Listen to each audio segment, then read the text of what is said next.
Fair Maiden, and welcome now to Wednesday.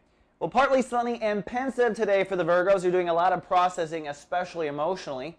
The moon is now moving into Scorpio, putting emotional focus on intellect. So for the next couple of days, you're going to be analyzing how your emotions trigger thought, how your thought triggers emotions, how they work together, and probably crystallizing how you feel about certain things or people in your life.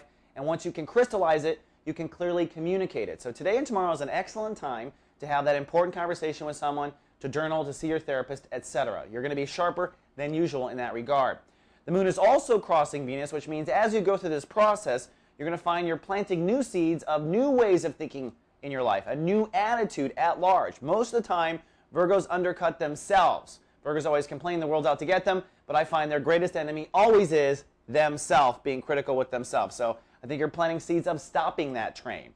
Now, the real work, though, in the background is the Sun in Libra, which for you this month is focused on soul capital, aka self-esteem. And Saturn is ruling the day for the next 24 hours. I look at Saturn as a big saw blade in space. Those rings are really pretty, but they're damn sharp. And wherever Saturn enters the scene, it tells us astrologers you'll be making critical decisions in your consciousness, which come down to incisions.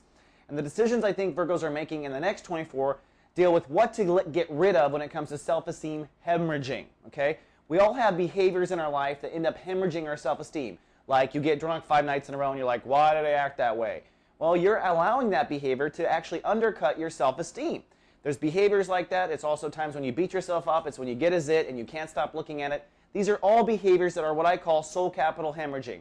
They're creating holes in your consciousness that make you bleed all over the place. You never gain in value. You never have any money in the bank, and you never can do anything with it as a result. So I think Virgos in the next 24 will make some cutting of where they are hemorrhaging. One last thing. Uranus in Pisces. I've talked about this before, the Saturn-Uranus fault line. It's going to get struck today as Uranus trines the moon.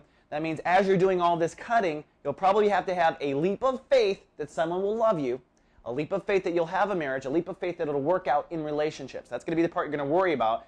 Don't worry, just have a leap of faith. Trust me, all right? All right, Virgo, that's all I have for Wednesday. I'll see you tomorrow with more. Live, love, be.